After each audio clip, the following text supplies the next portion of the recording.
Turns out humans are terrible at knowing when to quit. The ground shook as the massive alien war machines stomped across the scorched earth, their towering forms casting long, ominous shadows over the battlefield. The Ikar, an advanced warrior race from a distant star, had landed with the confidence of predators, certain of an easy kill. They had scouted this planet for years, understanding its resources, its weaknesses, and most importantly, the psychology of its dominant species, or so they thought. Commander Canuck stood at the forefront, his 4 eyes scanning the horizon. His blue-gray skin shimmered under the harsh sun, and his mandibles clicked in anticipation. This was supposed to be a swift victory. The humans, with their primitive weapons and fragile bodies, would surely scatter at the sight of the Ikar war machines. They had seen it before on countless worlds. Fear was their greatest ally. But here, on this desolate plain of shattered earth and broken dreams, things were not proceeding according to plan. The human forces were not running. They stood their ground, rifles ready, eyes resolute. The front line, a ragtag assembly of soldiers from various nations, stared down the advancing alien war machines with a mix of grim determination and defiant fury. Their leader, Captain Mark Briggs, a hardened veteran with a face carved from stone, barked orders with unwavering confidence. Hold the line. Don't give them an inch. Briggs' voice was a rallying cry, cutting through the cacophony of war. Canuck's translator device interpreted the humans' words. He couldn't comprehend why these creatures didn't flee. His kind had assumed that a show of overwhelming force would break their spirits. Yet here they stood, ready to fight, ready to die.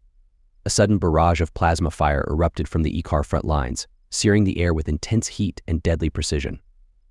The human soldiers ducked and weaved, returning fire with their ballistic weapons, far less advanced but lethal nonetheless.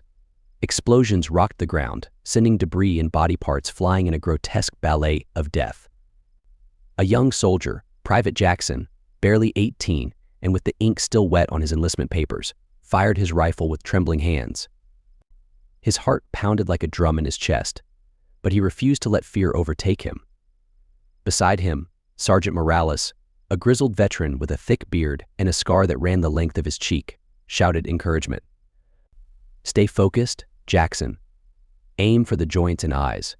That's where they're vulnerable. Jackson nodded, swallowing hard, and adjusted his aim. He squeezed the trigger, sending a burst of bullets towards an advancing Ikar. The alien's armor deflected most of the shots, but one found its mark, striking an exposed joint. The creature stumbled, and Jackson fired again, this time hitting the alien's eye. The Ikar screeched in pain, its blue blood splattering the ground, and collapsed. Canuck watched in disbelief as more of his soldiers fell. These humans were tenacious, ferocious even. They fought with a primal intensity that he had never encountered before. His kind valued strength and honor in combat, but these humans fought with something else, something harder to quantify but undeniably potent desperation. Human artillery opened up from the rear lines, hurling shells with deafening booms. The explosions tore through the Ikar ranks, sending limbs and machinery flying. The alien war machines, once thought invincible, now appeared vulnerable under the relentless assault. Captain Briggs surveyed the battlefield, his mind racing. The Ikar were formidable, but they were not invulnerable. He had studied their tactics, their strengths, and their weaknesses, and he had one advantage they did not. He knew the heart of a human soldier. Mortar teams, concentrate fire on the center. Riflemen, keep up the pressure. Show these bastards what it means to mess with Earth. A chorus of affirmations followed, and the human soldiers redoubled their efforts. The air was thick with smoke and the acrid scent of burning metal. The screams of the dying, both human and alien, formed a macabre symphony of war. Canuck's confidence wavered. His forces were taking heavy losses, far more than anticipated. The humans' stubborn refusal to retreat or surrender defied all logic. It was as if they drew strength from the very act of resisting. In the midst of the chaos, a squad of Ikar infantry broke through the human lines, charging towards a bunker that served as a command post. Briggs saw them coming and knew he had to act quickly. "Bravo team, on me," he shouted, grabbing his rifle and sprinting towards the breach. A dozen soldiers followed, their boots pounding the earth. They met the Ikar head-on in a brutal clash of flesh and steel. Briggs fired point blank into an alien's face, the recoil jarring his shoulder. He swung the butt of his rifle into another's head, feeling the crunch of exoskeleton give way. Around him, his men fought with savage intensity, matching the alien's blow for blow. Private Jackson found himself face to face with an Ikar warrior, its mandibles clicking menacingly. He raised his rifle, but the alien swatted it aside, sending him sprawling. The Ikar loomed over him, raising a bladed arm for the kill. Jackson scrabbled in the dirt, his fingers closing around a fallen knife. As the blade descended, he thrust upwards with all his might, driving the knife into the alien's throat. Blue blood gushed over him as the Ikar gurgled and fell. Briggs and his men pushed the remaining aliens back, reclaiming the ground inch by bloody inch. The Ikar squad was decimated, their corpses littering the battlefield. Panting, covered in dirt and blood, Briggs looked around. His soldiers were battered but unbroken. They had held the line. Kennox, observing from a distance, felt a rare emotion stir within him: doubt. These humans, with their relentless spirit and refusal to yield, were not like any enemy he had faced before. They were proving to be a formidable adversary. As the sun began to set, casting long shadows over the battlefield, both sides took stock of their losses. The war was far from over, but today the humans had shown their true mettle. For the first time, the R commander wondered if they might have underestimated their enemy. Night fell over the battlefield, a quiet blanket that muffled the sounds of the wounded and dying. The eerie silence was punctuated by the occasional distant explosion or the sharp crack of a rifle, reminding both humans and Ikar that the war was far from over. Stars twinkled overhead, indifferent to the carnage below. Captain Briggs and his men huddled around a small makeshift command post, their faces illuminated by the pale glow of portable lamps. They were weary but resolute, their eyes filled with grim determination. The day's victory had bolstered their spirits, but they knew the Ikar would return, likely stronger and more determined. "All right, listen up," Briggs said, his voice cutting through the murmurs. "We've got a short window to regroup and resupply. Intel suggests the Ikar are amassing their forces for a counterattack at dawn. We need to be ready." Sergeant Morales leaned forward, his eyes hard. "What about reinforcements? Any word from HQ?" Briggs shook his head. "Communications are still down. We're on our own for now, but we can't rely on help coming. We have to hold this position, no matter what." Private Jackson, bandaged and bruised but still determined, spoke up.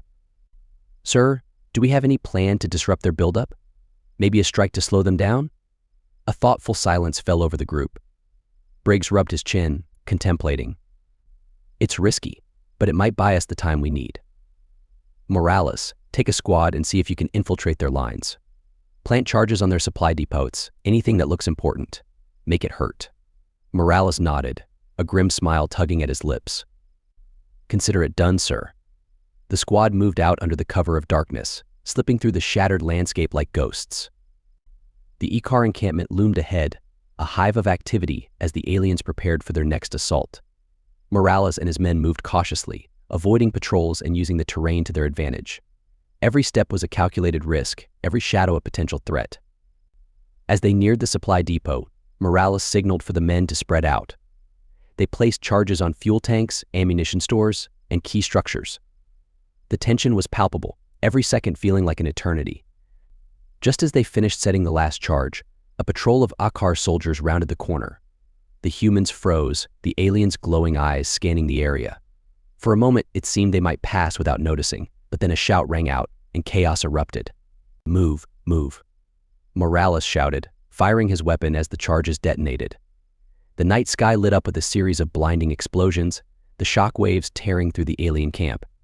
Ikar soldiers were thrown through the air, and structures collapsed in a cascade of fire and debris. Morales and his men sprinted back towards their lines, pursued by furious Ikar. Bullets and plasma bolts zipped past, the air thick with the acrid smell of burning metal and flesh. Private Jackson stumbled, a searing pain in his leg as an alien round found its mark. He gritted his teeth and kept moving, helped along by a fellow soldier. Back at the human camp, Briggs watched the explosions with a mix of satisfaction and concern. The mission had been a success, but now they had to deal with the fallout. The Ikar would be enraged and desperate for revenge. Dawn broke with a bloody sunrise, casting a red hue over the battlefield. The Ikar launched their counterattack as expected, but the humans were ready. Trenches had been dug, fortifications strengthened, and every soldier stood prepared to fight to the last breath. The alien war machines advanced once more, their metal feet pounding the earth. Plasma cannons opened fire, sending deadly beams towards the human lines. Briggs stood at the forefront, his rifle at the ready, his voice a steadying force amidst the chaos. Hold your fire until they're in range. Make every shot count. The E-car closed the distance, their ranks a formidable wall of muscle and metal, but the humans did not waver. As the aliens came within range, Briggs gave the order, and a storm of bullets and rockets erupted from the human positions. The front line lit up with muzzle flashes, the air filled with the deafening roar of combat. E-car soldiers fell in droves, their armor pierced by concentrated fire. Explosions rocked their war machines, sending twisted metal and alien limbs flying. The humans fought with a ferocity born of desperation, their resolve unbreakable. Private Jackson, despite his injury, fired with grim determination. His leg throbbed with every movement, but he ignored the pain, focusing on the task at hand. Each shot felt like a small victory, each fallen alien a step closer to survival. Sergeant Morales, bloodied but unbowed, led a countercharge against a breach in the line. His men followed with a rallying cry, pushing the E-car back with sheer force of will. The ground was slick with blood, the air filled with the stench of death, but the humans did not falter. Kennox watched the battle unfold, his confidence eroding with each passing moment. The humans were supposed to be weak, easy prey for the might of the E-car, yet here they stood, unyielding, their spirit unbroken. He realized with a sinking feeling that they had underestimated these creatures. The battle raged on, a brutal testament to the resilience and tenacity of the human spirit. As the sun climbed higher in the sky, both sides fought with everything they had, neither willing to give an inch. In the heart of the chaos, Captain Briggs knew one thing for certain: they would fight until their last breath, for their home, for their people, and for the hope of a future free from alien tyranny. The battle raged for hours, a relentless storm of violence and defiance. The humans, outgunned and outnumbered, fought with a tenacity that defied reason. Captain Briggs and his men stood as the last bulwark against the car onslaught, their spirits unbroken despite the overwhelming odds. As noon approached, the battlefield was a nightmarish landscape of smoke, fire, and twisted metal. Both sides had suffered heavy losses, but the E-car continued to press forward, their determination matched only by the humans' unyielding resolve. Kennox, observing from his command post, grew increasingly frustrated. The humans' resilience was unlike anything he had encountered. He needed to break their spirit once and for all. With a decisive gesture, he ordered his elite guards forward, massive, heavily armored E-car warriors known as the Iron Fist. The Iron Fist advanced with brutal efficiency, their armored forms impervious to conventional fire. They smashed through the human lines, their sheer power overwhelming. Captain Briggs saw the threat and knew they needed a desperate plan. Morales, take your men and flank those behemoths. We need to hit them where it hurts, Briggs commanded, his voice steady despite the chaos. Sergeant Morales nodded and rallied his remaining men. They moved swiftly, using the debris and trenches for cover, and maneuvered around the battlefield to flank the Iron Fist. The massive aliens were focused on the front lines, oblivious to the threat closing in from the side. Now. Morales shouted, and his men unleashed a barrage of explosives and concentrated fire. The Iron Fist, caught off guard, staggered under the assault. One by one, they fell, their invincible facade shattered by the humans' relentless ingenuity. Briggs watched with a mix of pride and relief as the Iron Fist were brought down, but the battle was far from over. Kennox, furious at the turn of events, ordered a full-scale assault, throwing everything he had into a final push. The ground trembled as the E-car war machines advanced, supported by waves of infantry. The humans, battered but unbroken, prepared for what could be their last stand. Briggs rallied his men, his voice a beacon of hope amidst the despair. This is it, boys, we hold here or we die trying. For Earth. A thunderous cheer erupted from the soldiers, their resolve steeled by their captain's words. They dug in, ready to face the oncoming storm. As the E-car forces closed in, the humans unleashed everything they had left. Artillery, rockets, and bullets filled the air, creating a wall of death that slowed the alien advance. But the E-car were relentless, their superior numbers pushing forward despite the carnage. Private Jackson, his leg bandaged and his body aching, fought with a ferocity born of desperation. He fired his rifle until it overheated, then grabbed a fallen comrade's weapon and kept firing. Around him, his fellow soldiers did the same, their determination unwavering. Sergeant Morales led a charge against a breach in the line, his men following with unwavering loyalty. They clashed with the E-car in brutal hand-to-hand combat, the air filled with the sounds of metal against metal and the cries of the dying. Kinox himself joined the fray, his massive form cutting a swath through the human ranks. He was a whirlwind of destruction, his fury driving him forward. Briggs saw the alien commander and knew this was their chance. "Cover me," Briggs shouted, charging towards Kinox with a group of his best soldiers. They fought their way through the chaos, determined to take down the alien leader. Kinox turned as Briggs approached, his eyes filled with contempt.